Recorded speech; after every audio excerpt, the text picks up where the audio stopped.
Ang arms after this gate, kailangan naka-spread para mag-slow down.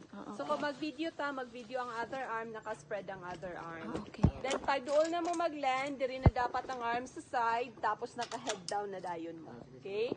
Tanaw din mo sa landing area after hanging bridge, na iga-picture, basi ganan mo kwa later on. Clear na landing. Ready ha? Tower takeoff, 1 and 2.